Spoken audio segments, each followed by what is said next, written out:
Alright, so I'm back with another deity description video, and this time I want to talk about the Babylonian goddess Sarpanitu, or Zarpanitu. Um, so,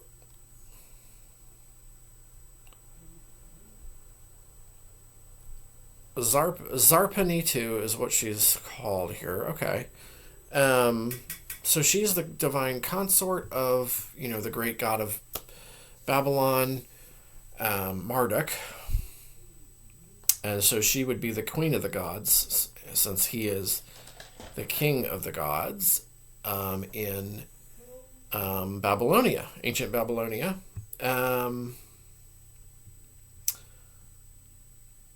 So let's start off by, let's get an introduction here. Zarpanitu was a Mesopotamian goddess regarded as the spouse of Marduk. Now, not much is known about her character, though late sources indicate that she was associated with pregnancy, so like a mother goddess, a mother like fertility goddess, and that she could be assigned similar roles as her husband, including that of Queen of the Gods. Well, of course she would be Queen of the Gods. She was originally worshipped in Zarpan, a village near Babylon, though the latter city itself also served as her cult center. Right. So, might do two parts to this video. We'll have to see. So the most common spelling of Zarpanitu's name in cuneiform was Zarpanitum. It is romanized as Sharpanitu instead by Jeremy Black and Anthony Green. But this choice has been criticized by Wilfred Lambert, who points out that while cuneiform does not differentiate between the sounds Z and S, or I think it's SH in this case, like an SH sound, supplementary evidence for the former option is provided both by various scholarly etymologies of the name and by texts written in the Aramaic alphabet. In the Aramaic alphabet, which does differentiate between Z and the SH sound. See here.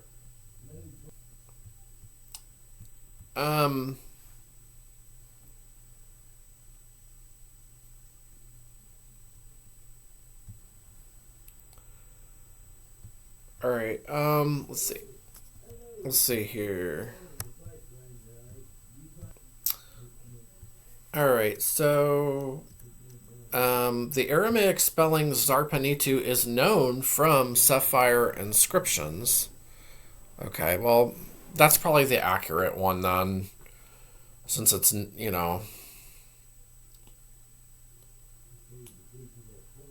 I would go with Zarpanitum or Zarpanitu. Yeah. Authors such as or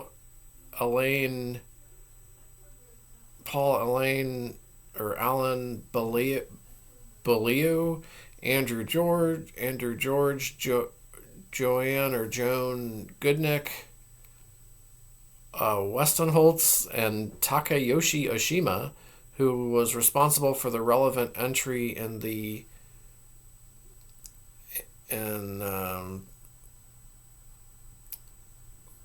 something, also favor romanizing the name with a Z. However, romanizations starting with S, or with the SH sound, that kind of S, also continue to be used in Assyriological literature. So her name wouldn't be called like Zarpanitu. So either Zarpanitu or Sharpanitu. I would go with probably Zarpanitu. Zarpanitu's name has Akkadian origin. Two different possible etymologies are well documented in primary sources. The lady of the city of Zarpan, well, it would probably be Zarpanitu because her city also is pronounced with, it has a Z at the beginning. And creatress of seed from Zarpanitu. So once again, that starts with a Z. Oh, they're probably both. They could both be the origin of her name, huh? And the meaning of her name. It could be the lady of the city of Zarpan, or possibly the Zarpanitu, the creatress of seed. Today it is assumed that the name was most likely derived from the toponym Zarpan, a settlement located near Babylon, though seemingly, according to a folk etymology, it was named after the goddess instead, as attested in a myth known only from a fragmentary tablet from the library of Ashurbanipal. While attempts to have been made to etymologize the name as silvery,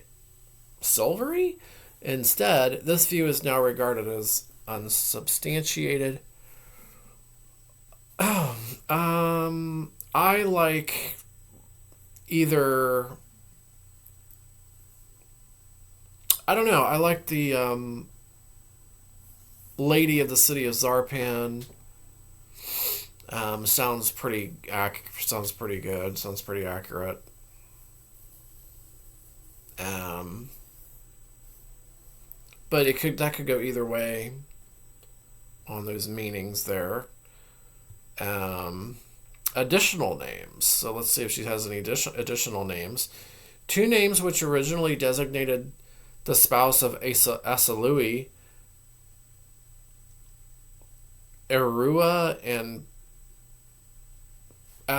which would be Erua and Papnunanki. I don't remember ever hearing Papnunanki before. Came to be used as names of Zarpanitu after her husband Marduk was equated with that god, meaning Asalui, in the 18th century BC. However, this tradition is not yet documented in the Old Babylonian forerunner to the later god list An equals Anum, where both of these names are stated to refer to the same goddess, but without identification with Zarpanitu. The theonym Erua, that's E-R-U-A, Erua, could be used either as a samarogram meant to be read as Zarpanitu or as an epithet, while Papnunanki typically appears in place of her standard name. Oh, okay. Huh. Wonder what that means, Papnunanki.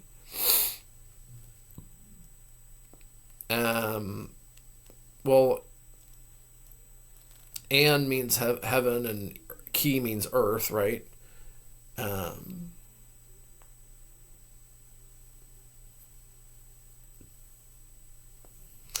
An early case has been identified in a text from the reign of Samsu Ditana, who, in a formula written in Sumerian, refers to Zarpanitu as Papnunanki, in contrast with his predecessors, Sumu La'el, Hammurabi, and Samsu Iluna, who all used her primary name in texts written in this language. Okay. According to a god list, secondary names of Zarpanitu were Elagu and Lahaman, glossed as used in Elam and Dilmun, respectively. Dilmun is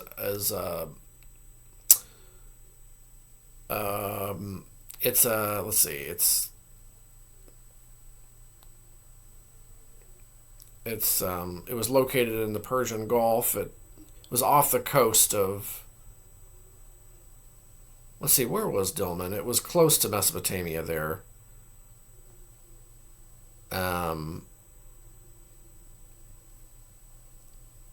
Let's see. Looking at a map here. So, yeah, it's off. Well,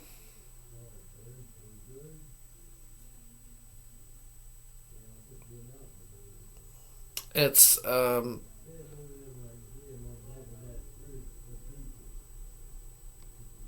let's see. It was an ancient East Semitic speaking civilization in eastern Arabia, mentioned from the 3rd millennium BC onwards. Based on contextual evidence, it was located in the Persian Gulf on a trade route between Mesopotamia and the Indus Valley civilization. So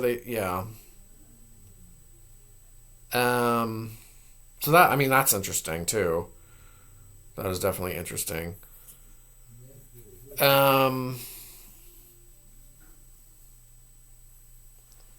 Let's see. However, it has already been pointed out by Friedrich Wilhelm Koenig that in the 1930s that Elagu appears exclusively in Mesopotamian as opposed to Elamite texts.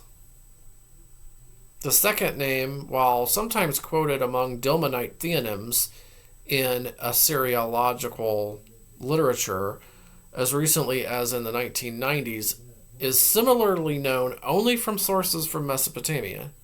Okay. So her character now. Let's see.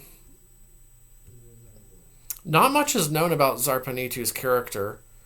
Joan Goodnick Westenholtz has suggested that she and Tejmetum were simply prototypical divine wives. In late sources, she could be characterized as a motherly figure connected to birth. She was worshipped under the byname Erua as a goddess associated with pregnancy. I thought she had some similarities to Ishtar, but I'm not completely sure on that, but I thought she did. We'll see. We'll figure that out when we get to it. When we get to that, though, because there's a section on associations with other deities here soon, which I'll do that, and then we'll do a part 2 later on. In the 1st millennium BC, Zarpanitu's role as the wife of Marduk made her a high-ranking deity, which was reflected in the epithets applied to her, such as Belet, meaning lady, Beltia, meaning my lady, Sharatu, meaning queen, Belet Babili, lady of Babylon, Sharat Babili, queen of Babylon, Belet Esagil, lady of Esagil, which is, Marduk's great temple in Babylon, or Sharat Esagil, which is queen of Esagil.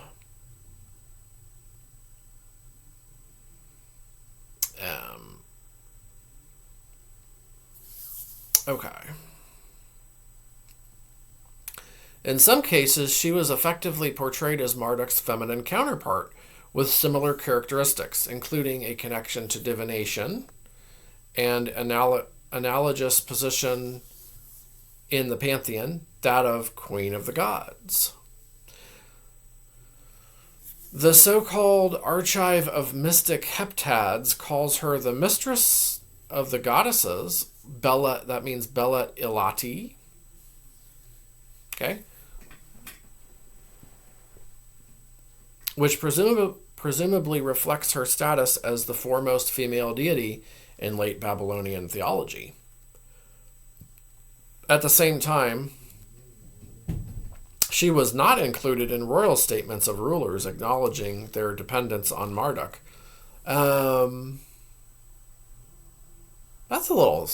That's interesting. That's strange.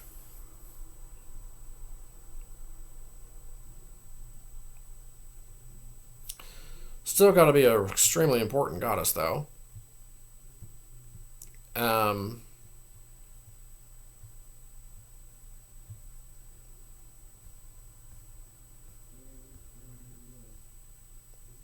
Family and court. So Zarpanitu's status as the spouse of Marduk is seemingly already indicated by a reference to these two deities in a year name of Samsu Iluna.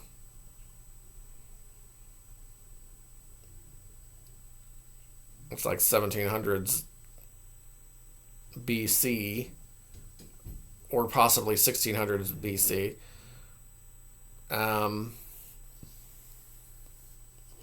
Okay. The tradition of pairing them with each other might have originated as early as in the 3rd millennium BC. Wow. And they already appear next to each other in the Weidner god list. So pretty early on. Yeah. Other texts belonging to this genre also pair them together, with the exception of old Babylonian god lists from Nippur, which do not allude to any relationship between them. Zarpanitu is instead placed in the section which otherwise lists deities related to the goddess Inanna, Sumerian form of Ishtar, or the Sumerian equivalent of Ishtar, which, according to Joanne Goodnick Westenholz, is unusual for her. Maybe that's where I got, maybe that's where I remember the association between them. Because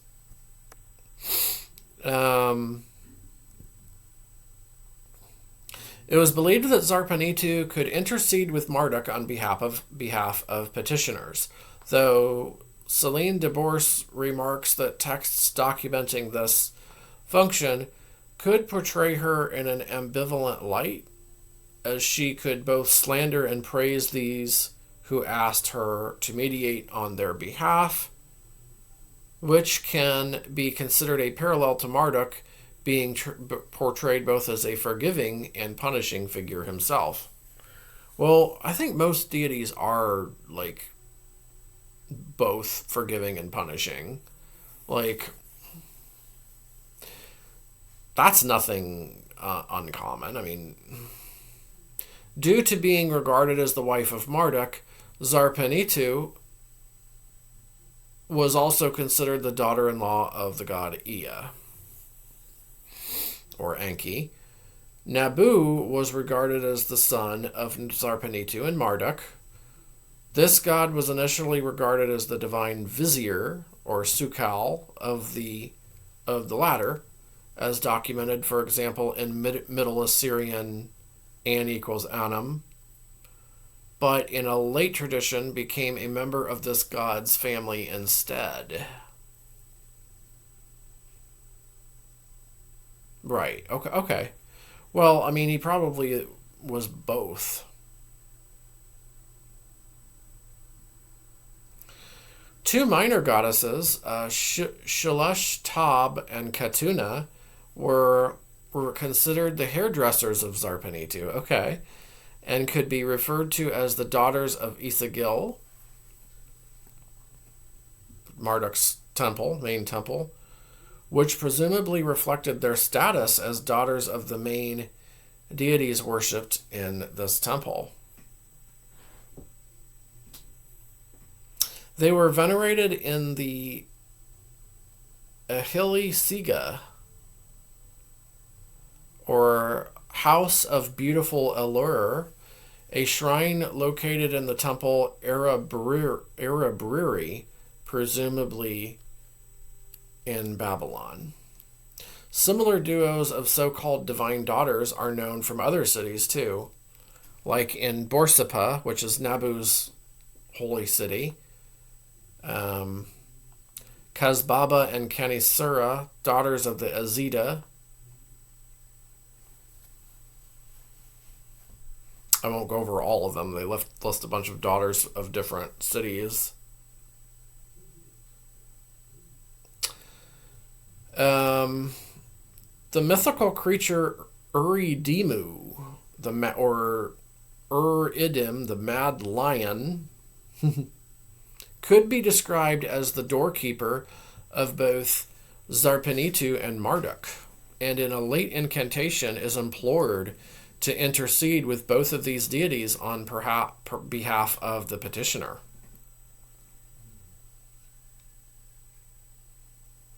The same being is also mentioned in a hymn to these two deities, attributed to Ashurbanipal, the famous Assyrian king. That was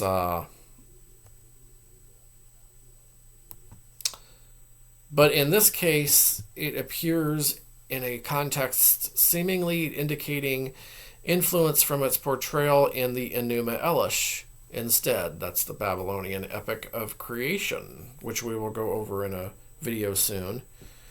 So we will end there, and we'll do a part 2 to finish up, probably tomorrow. So that is this is part 1 on the goddess Zarpanitu, the divine consort of the great god of Babylon, Marduk. So as always, leave your any comments and thoughts below, and I will get on to part 2 here soon. And thank you for watching.